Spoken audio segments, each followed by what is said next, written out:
Wow, isn't this interesting? Now, I have been told that the microphone on here does not work.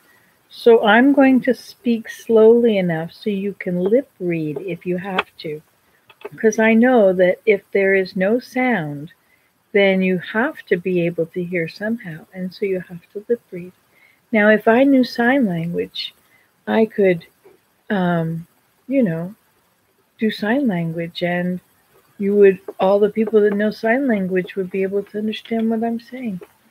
Anyway, so I'm going to write over here where it says, Nancy, today say something. I'm going to say, is there sound? Question mark. Can you lip read? Oh, you want to know what happened today? The bear. I was down by the pond and there was a bear. Roar! A bear, you know. Anyway, and the bear was walking along and it left footprints and they were like this big and they had big claws on the end of the footprints. You could really see the toes. And they were like a front paw was about that big and the back paw was about that big, I think. And and the stride was so long that I couldn't keep up with it. I tried to climb the hill along with his strides, but it was as far as I could reach.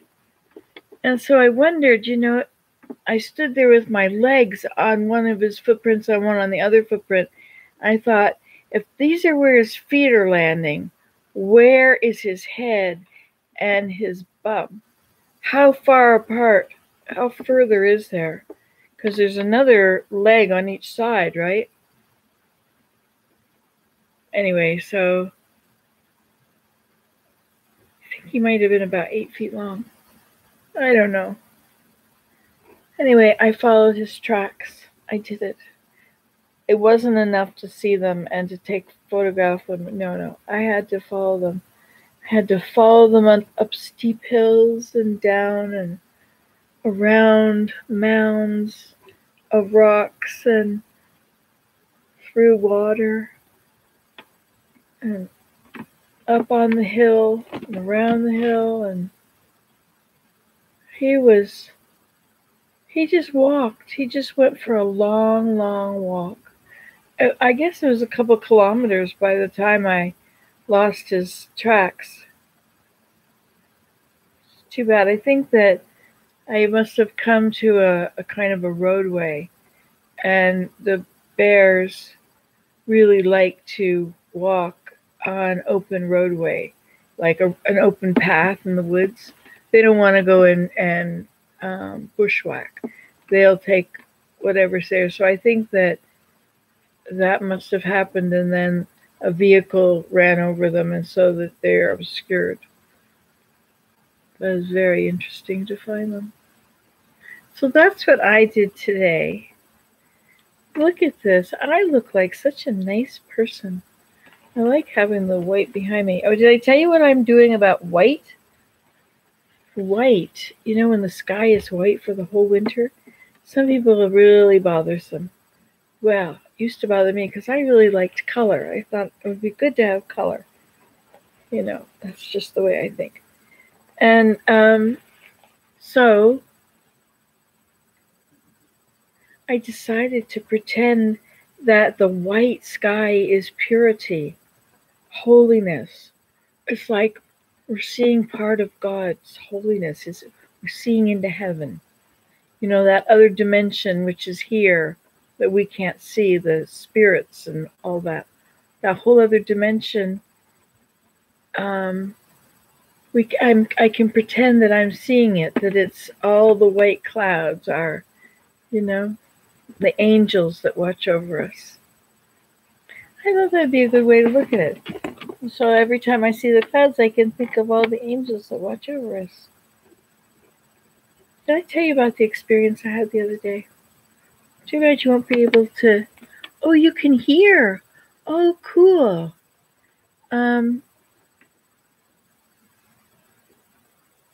What is this story about? I don't know. So where am I?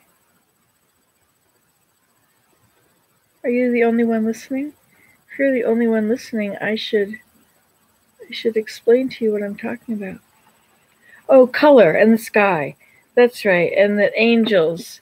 I've decided that I like it if I think of the white sky that's very boring all winter.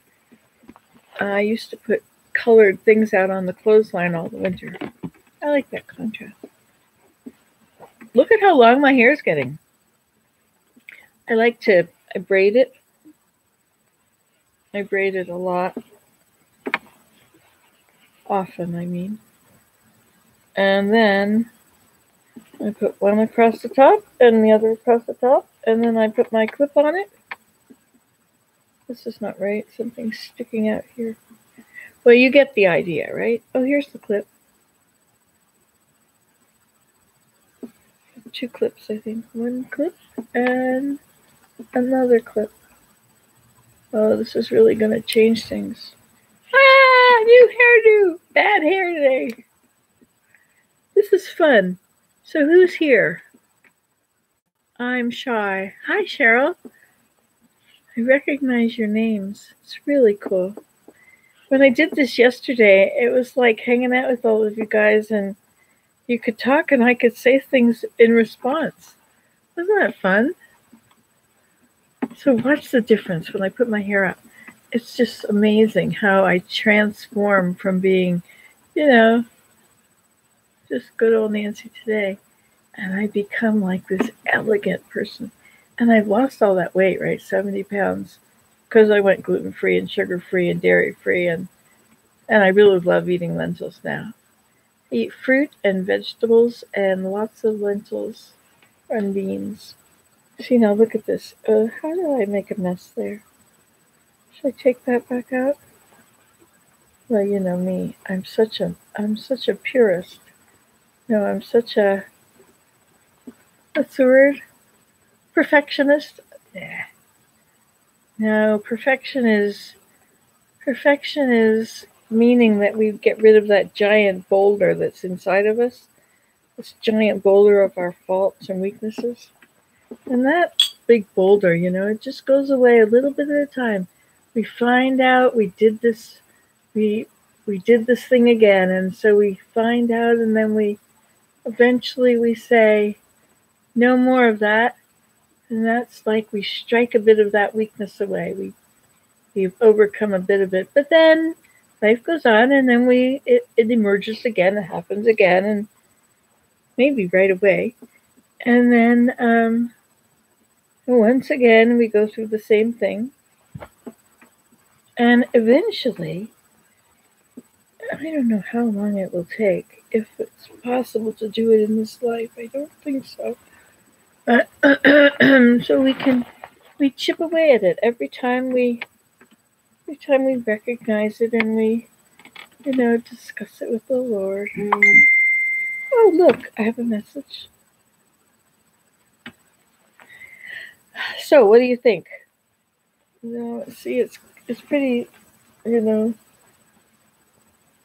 like it. It makes me, if I sit up straight at the same time, makes me look very important. Yes, how may I help you? Have you a question? I'm taking questions now, if you'd like to ask a question. See, what do you think? Okay. Hi from England. Oh, what's that? Oh, no. Did it go away? Wait a minute. It's trying to import something. No. Go back. Oh, look, there. Are you still going? 9 minutes and 8 seconds. Oh, very pretty. Oh, you like that. Thank you. Yes, indeed. Oh, Princess Leia. One of my dear friends. When Star Wars came out back in the 70s, I was a teenager, and I went to see it, and it was so profound. I went and saw it 4 times. I mean, I went to the movie theater, and back in those days, you could just stay there in your seat, and you could just watch the movie when it started again. So you could go, and if you went to the first showing, you could watch it until the 11 o'clock show was over.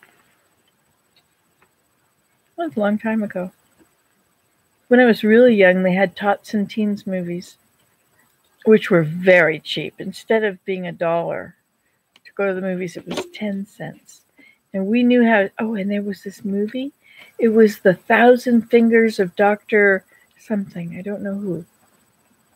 Anyway, and it was this piano keys, millions of piano keys, and there was some story going on, and it was the weirdest movie I ever saw. It haunted me for years. I have no idea what went on in it, but I think I did find it once. It was The Thousand Fingers of Dr. something. Anyway, here we've got more people talking. Reminds me of Princess Leia. Hi, Sandra. Hi. Oh, Joyce. Hi. How are you? Look what she says. Hello, my sweet Nancy. Oh, this is so much fun. I can't believe it. Let me look and see. There's another one down here. Do you have any life advice for a 10th grader? 10th grade.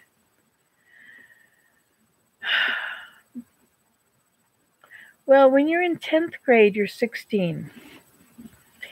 And your brain is developing faster than at any other time in your life.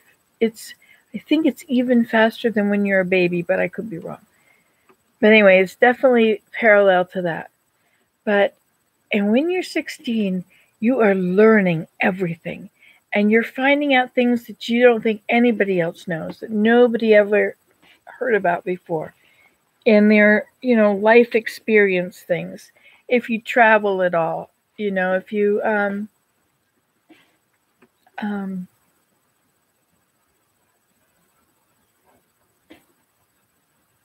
I traveled when I was 16. I traveled. I haven't told you about my travels, have I? No. Anyway, I had occasion to live in a grass hut on an island. That was quite the experience. Anyway, and so the things that I learned as I interacted with these people who were not my culture, my sort of people, I learned tons. And so when you're 16 in 10th grade, you're going to learn a lot of stuff. And so pay attention to what you're learning. Seek truth. Okay, seek truth. There's a lot of things going on out there all around you. But just seek truth everywhere you are. Seek to be truthful, to help others feel comfortable being truthful. Raise the level of truth. I think that would be my advice for a 10th grader. Oh, okay. Hi, Laura. I saw the movie you spoke of. It was you saw it. Did it affect you like that? How old were you? We were 7 when I moved there to Athens, and this was just up the hill. And it was in those early years, so I was probably 7 or 8 or 9. It was in the summer, on a Saturday morning. Oh, you're welcome, Jack. You're welcome. I hope it, I don't realize that I'm old, because we really are not old. You are the same person that you are when you're 5, and when you're 75, and when you're, check it out. Anyway, you have always lived, and you will always live. And we just have this mortal time. And so in this mortal time, we age, and we go through all these mortal things, all these infirmities and trials and troubles and everything. Okay? But it's very short. It's very short. If 1,000 years to man is a day to God, then people live here for 2.5 hours. That's how long we're gone. And so when somebody says, looks at you and I look at myself and I say, my goodness, is that what I look like? I got this thing here and I got all these. Who is this? Somebody has invaded my body. Anyway, but I'm still me. I have not changed one iota. I know a lot more. I'm a whole lot smarter. I don't make quite as many mistakes. I still make an awful lot. I guess having a personality like mine, you get to make a lot of mistakes. It's one of those weaknesses that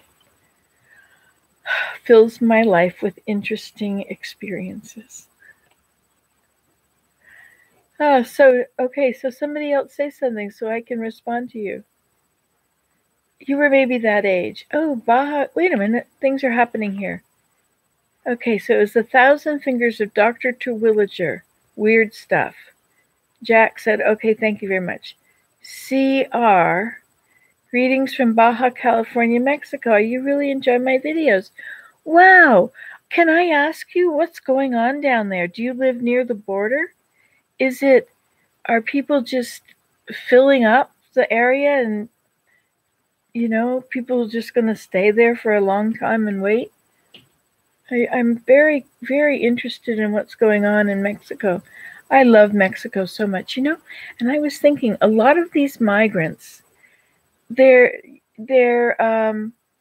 very nice people, really very nice, God-fearing, loving people. A lot of them are. And I was thinking Tijuana, isn't that where all the bad guys have been deported?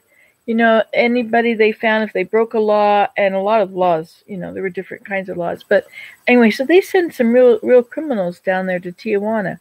And so Tijuana has a pretty high crime rate. Now, that's what I thought, but I haven't looked into this lately. Yeah, there's a lot of immigrants. They're invading the borderline. It's a very strange situation, isn't it?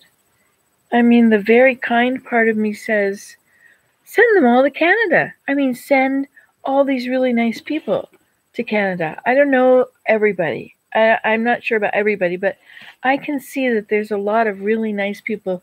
They don't have to talk long before you know that they're speaking their truth. They're all telling the truth, that whatever they left was really hard. And so I think those people should come to Canada. But it's not going to be warm. Oh, wait, more information coming in. Jack, thank you so much for your videos, Nancy. For the past 2 to 3 years, I've been struggling quite badly with anxiety and other mental health issues. I can say this out loud because you wrote it down in a public place. I hope that's okay. With anxiety and other mental health issues, it affected me to the point where I couldn't leave my bed. Is that like agoraphobia? I know people with that. And your videos help me get past that. Wow, that is so cool. They don't want help from the Mexicans. Sorry for my bad English, though.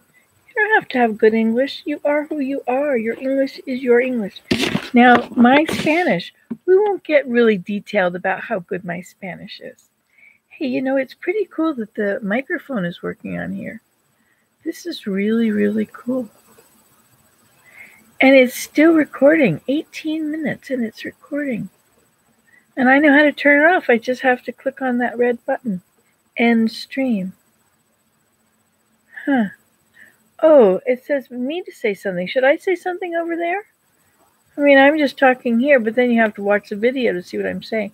I could be taking notes. Okay, I could be over here typing as I speak. Let's see. Oh, today I went bear tracking. Willem and I used to, now I wonder if it'll fix my Willem. No, Willem and I used to go sit at the dump and watch the bears. Yeah, enter. Ta-da! Let's see how this goes now. Sorry for my... Yeah, we try to give them food, but they just want pizza and fancy dinners. Is that right? They, I'm not there. I really have no knowledge of anything firsthand. But I wonder, when they started hiking, they were really nicely dressed. They were wearing jeans and t-shirts, but they were clean.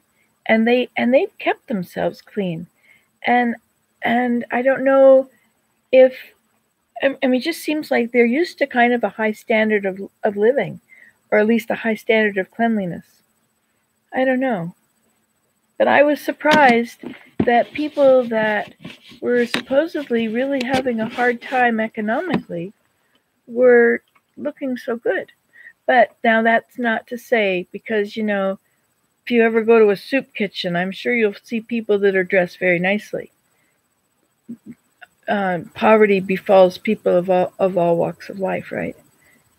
Things happen, and suddenly, someone's sick, and the breadwinner is sick, and the other one, and it doesn't cover things, and suddenly you're homeless, and blah, blah, blah, blah, blah. Okay, so he said, I've enjoyed your videos, especially. Oh, this is a nice one. Jennifer Spulus. I can never say that. I recognize your name, Jennifer. Hi, Jennifer.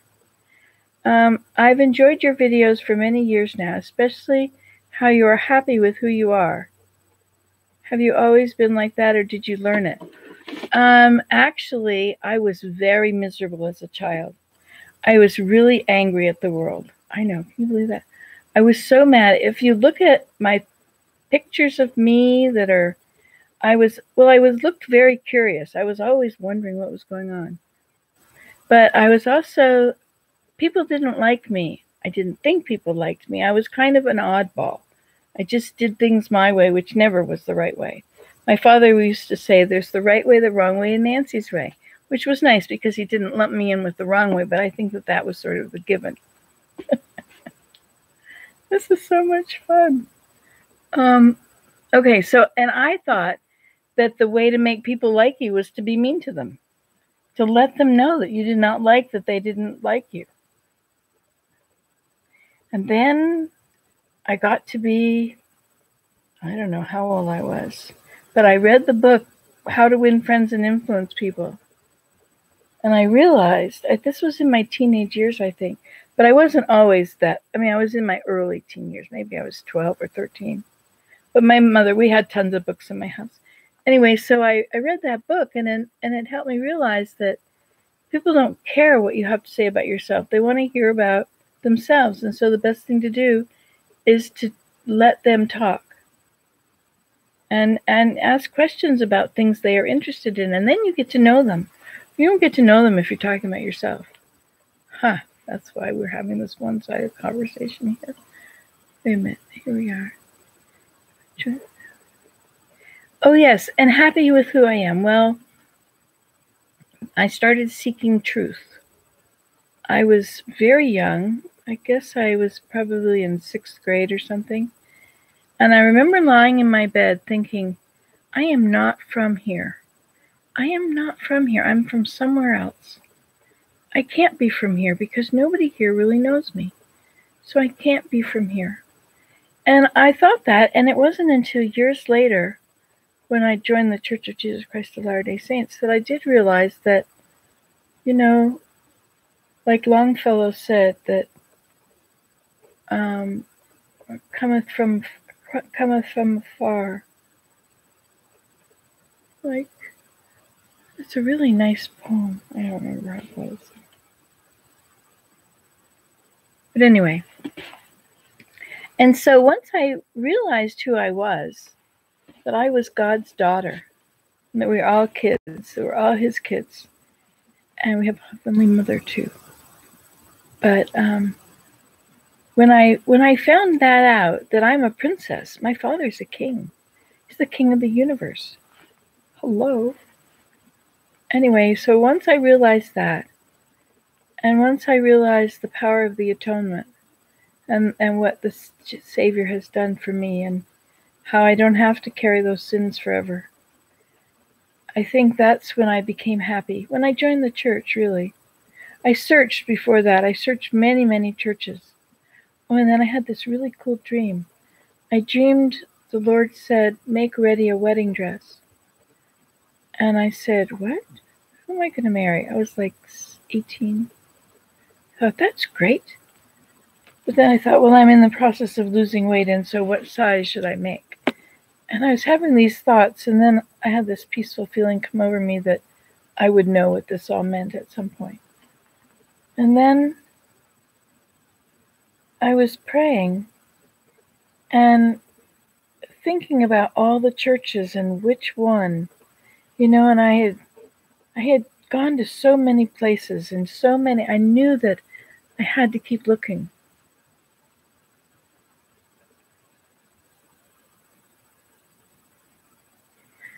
Wait a minute, I'm getting so carried away. I know I'm not letting you get a word in edgewise. Just hold on a minute. We have several subjects going on here. Jeff IZ, have watched your videos for years. Love them. Thanks. Now, there was somebody in Argentina. It was a young fellow. I think he might have been a teenager when he started watching. He's in Argentina. And he used to comment a lot, and he doesn't comment anymore. Of course, a lot of things now, it's really hard to comment, like on the television if you're watching a smart TV. You can't comment on any of that. Okay, so yes, I'm happy with who I am. And I did kind of learn it. And I'm also just generally happy.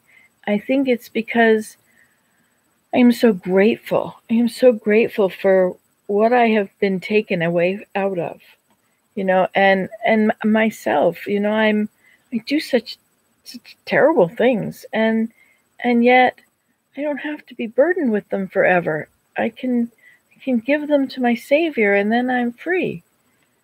And I'm trying to be better, And I think as I age, I'm 63 now, I think I'm getting better. I think I'm making real progress on some things. Okay, so wait a minute. I'm taking all the, not letting you get a word in edgewise.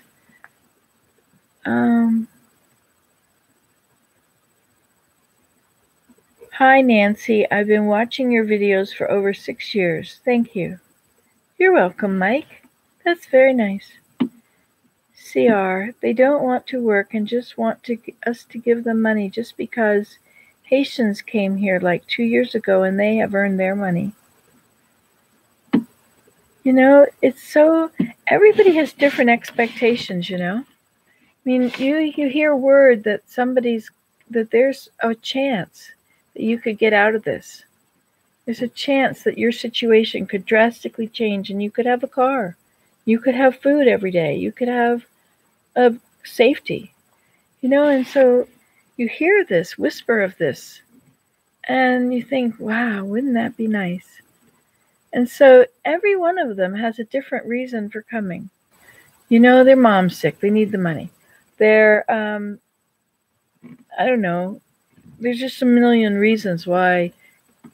But mostly, I think it's for other people. These people are mostly coming for other people. At least all the ones I've ever heard of. Nobody's coming for their own life. Are they? Have you heard that? Like, I'm going because I want to get a good job and I want to, live in the United States or whatever they're saying. I think that most of them are saying, I want to get a good job so I can send money home for my family. Now, see, I think people like that, I was starting to say this a long time ago.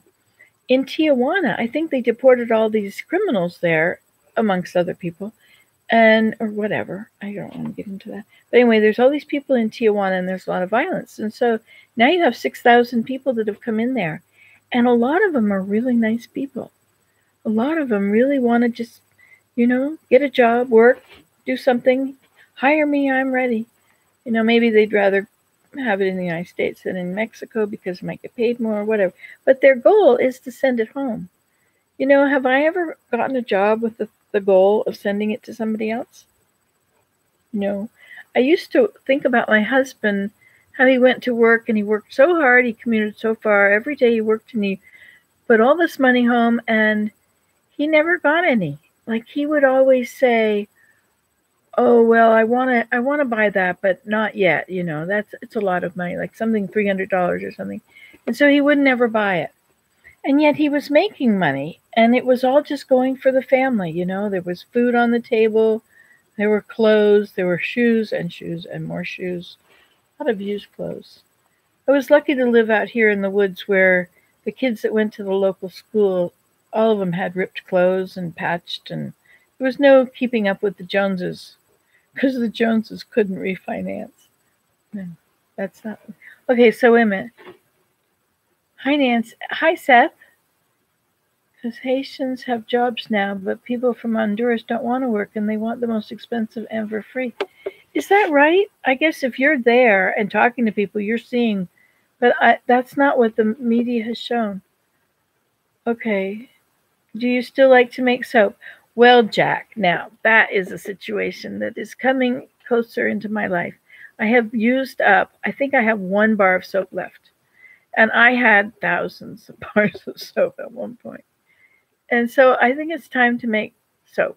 So, yes, I just have to write it down so that it's the most important thing at the time. Because if it's not the most important thing, forget it. The most important thing in my life is snowshoeing in those hills. Okay. Hey, I've missed talking with you, lady. Hey there. How are you? I miss talking to you, but I wear your hats every day. Today I wore the yellow one. And you know what I did with it? I thought I was so smart. I took it off and I set it on the rock. There's big rocks everywhere. They were covered with this moss, and the moss was like this thick. And then there was snow on top of it, ice. So I pushed the snow off and I got all the ice and snow off, and then I put your hat down just there, and I turned around and sat down there. It was so lovely. It kept me warm in my most important place at the moment. And isn't that what a hat is for? It's for your head usually loses the heat first, right? 95% of your heat is lost through your head. Hey, you can't see how skinny I got with this dress on because this is still my old clothes. I am really skinny now. Unbelievable. I weigh 167 pounds. Yeah, you'll never know. It's a big secret. Okay, back over here.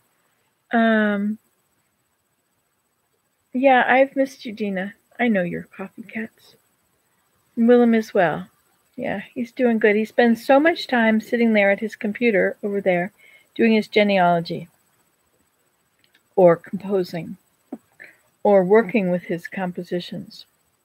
He just got a new program for it. That's one of those things he puts off. Anything for himself, right? Okay, aristocratic order of Prussian hunters. I think that's a very interesting name. Oh, and I'm sorry, a bunch of you have commented on videos lately, and I've been so glad to read them, but I haven't written back because usually I'm out in the woods and my phone is going to die because it's too cold. I listened to the news from New York City a lot, WCBS, and because I lived in New Jersey when I was little. And we traveled on the Garden State Parkway, and I've been on the LIE, the biggest parking lot in the world. Anyway, and that's the Long Island Expressway. Anyway, so I've been listening to them, and their temperature is just horrendous. It's just above freezing, so 35 to 40, which is the worst. They're getting rain and those temperatures, and those just go right through you. Okay, I only have one of these on. This was supposed to be, you were supposed to search for the missing items. This is one of those pictures. You have to circle the thing that's in the wrong place. Like, what is this? This is in the wrong place. But then you circle everything because the only thing that's in the right place is me. And you. We're both in the right place. We're together again. Isn't this fun? That's what I say whenever I see Desmond. Hi, Desmond. Oh, we're together again. I have so much fun being grandma. I have no idea. Okay, so wait a minute. Hi, Nancy. I know exactly how you felt about things as a child and teen. I found the Orthodox Christian Church and my happiness came. Did you? That's really cool.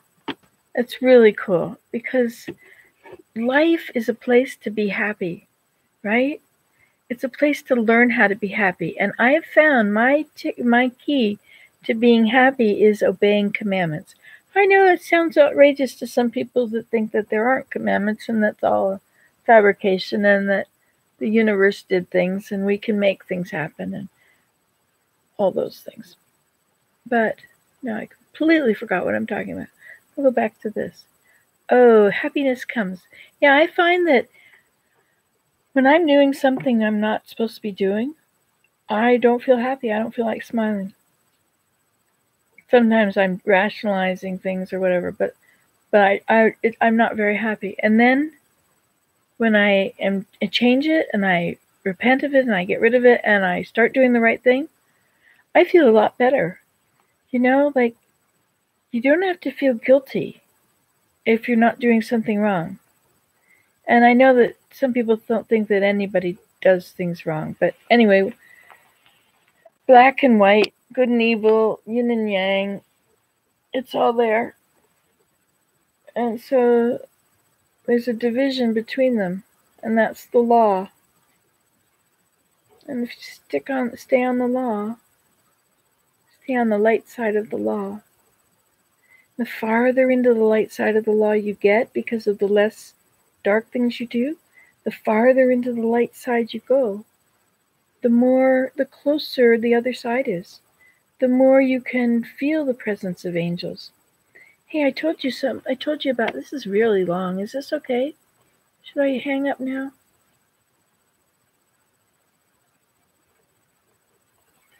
Oh, Harry the Hammer. Oh, wait a minute. I didn't finish answering this.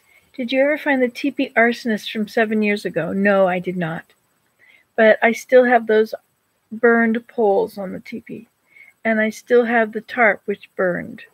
And I used the rest of the tarp was good. But I've used it on another teepee now. Anyway, the teepee, Sedge Meadow teepee, became the teddy bear picnic. And so all summer, I collected teddy bears from the dump, from the reuse center. And I had them climbing up the poles. So I screwed them on. Oh, I had fun. Now I have teacups on my teapot. I have a couple teapots out there on the railing. I think it's going to be a teapot railing. The teacup trail down there is so cool with all the teacups on the posts. But you know what? I looked at it the other day. I was watching this. I'm sorry I'm going on so long. Oh, hi from Florida. Books, aprons, and tea. Your dream meant to get ready for the second coming of God because we, the church, are the bride. He's coming soon. You can look for it in the Bible. That's right. But you know what it was for me? It was the restored gospel that came to the door.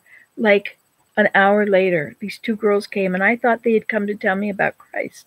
But no, they had came to tell me about stuff that's going on now, that Christ has been doing. And so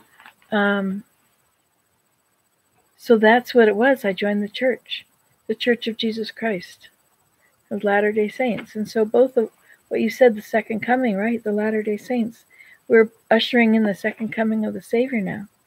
It's very cool. Okay, so I'm learning being grateful. Being grateful is huge. Hey, I'm new here. I watched one of your videos you did in Bishop, Georgia.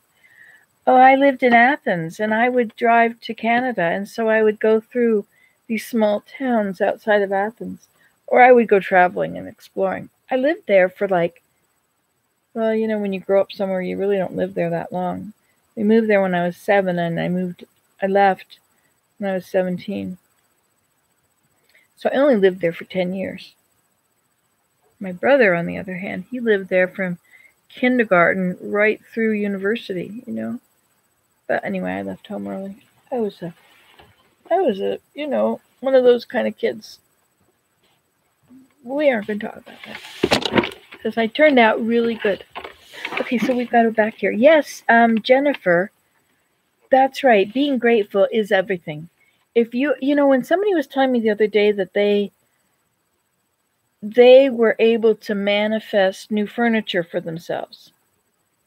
And I thought, okay, so what you're saying is that by the way you're thinking and your whatever you're doing in your mind has been able to help you get this furniture or has done the job. And I thought, well, then who do you thank? And where does gratitude fit into that? I manifested this. I manifested this stuff. Well, no, everything is from God. We didn't, even the ideas to create the things are from God. We're just vehicles for this process which is unfolding. We're just, I don't mean that that's to belittle anything. Anyway, so we're going back to here. But being grateful is very, very big. And you can go from the depths of despair to really joyful with gratitude. I was clinically depressed, and so everything was dark and bleak. I was my trials were bigger than I could handle, and so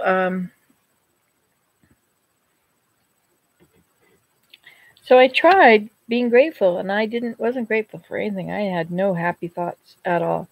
So I said things like, "Thank you for this bed that I'm lying on."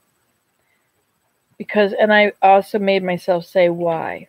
Thank you for this bed because it would be pretty hard to sleep on the floor, or the floor would be pretty hard. Thank you for this pillow because it sure is soft. Thank you that there is a roof above my head and the snow isn't coming in. And so but I didn't care about any of these things. I was just saying them because I could see them. Thank you for this jacket because it keeps me warm when I go outside. Thank you for this bowl because I can fill it with food. Thank you for the food. Anyway, and in like overnight, the next morning, I felt happy. I felt happy. I don't know what had happened in my brain, but somehow I had flipped the switch, and gratitude flipped the switch. It wasn't me that did it. It was saying being grateful. And you could say that I did it, but really all gifts come from God. We had a great song we sang in the Episcopal Church when I was growing up. All things are thine, no gift have we to lay before thy feet. La la. No, that's Faith of Our Fathers. I don't remember. Anyway, it was what they sang when they passed the plate. Okay, you watched it from Bishop. Yes. Learning about grateful. Your dream meant to get ready for the second coming. Hey from Florida, Books, Aprons, and Tea. I love your name. Books, Aprons, and Tea. Do you know, somebody was mentioning the other day the price of aprons now. It's like $80 in Canada for an apron. How can that possibly be? But anyway, I remember we were taught to make aprons. The first thing we learned when we were kids sewing. All right, so. Yes, I do still play the violin. I love playing the violin. Hey, it's right here. No, it's in the car where I didn't play it lately. But yes, I have been playing it, and I gave up trying to do it with music. So now I just play by ear. And I have a few favorites, all those old campfire westerns like Home on the Range and Little Boy Blue and Down in the Valley and Hang Down Your Head, Tom Dooley. That's kind of a negative one. And any song that comes to mind, Over the Rainbow, anything. If I can think it up, I can figure out which notes to play, and I can play it. It's going to be kind of rough the first few times, but I can do it if I try. I started when I was 52. I started playing the violin. I thought that was going to be such a great thing to do. And it was, eh? It was. I'm 63, and I've supposedly played for 11 years, but I have not picked it up very often for 11 years. Sometimes they're more often than others. Okay, we're jumping away from this situation here. So anyway, Books, Aprons, and Tea. I like aprons. Okay, hello. Also, hello from Northwest Pennsylvania, USA. Is that Pittsburgh? I was 17 when I watched you first. I can't remember the video. I think it was one of the Teepee videos. I am 26 now. Wow, that's really cool. I have been part of your life. I suppose there's a lot of people whose lives I've been part of. Do you know that I've had over 10 million hits? Is that the number? 10 million? Something like that. 14,000 subscribers. Okay, so yes, I do still play the violin, and I put it in the car with the hopes that I would play it, but I always get sidetracked and don't do it because I'm busy writing in my journal. My journal is at livejournal.com, nancytoday.livejournal.com. Comment if you go there, okay? All right, ha ha ha ha. Oh, that's hi. The media just show what they want to, everything but the truth. They don't show the bad people that are coming from Honduras. They're thieves and rapists. It's very frustrating. Don't watch that on TV. So are you right there, or are you getting your information from the TV? Because everything is split down the middle. You can't tell who's telling the whole story. Hi, Jo. You love your soap. Oh, yes. You had a lot of soap, didn't you? I gave you a whole bunch of... Uh-oh. No, don't do this. Go away. Go away. Close. Get out of that. Alt, tab. There you are. Look at that. Or there I are. I am. And Willem says, hear me is.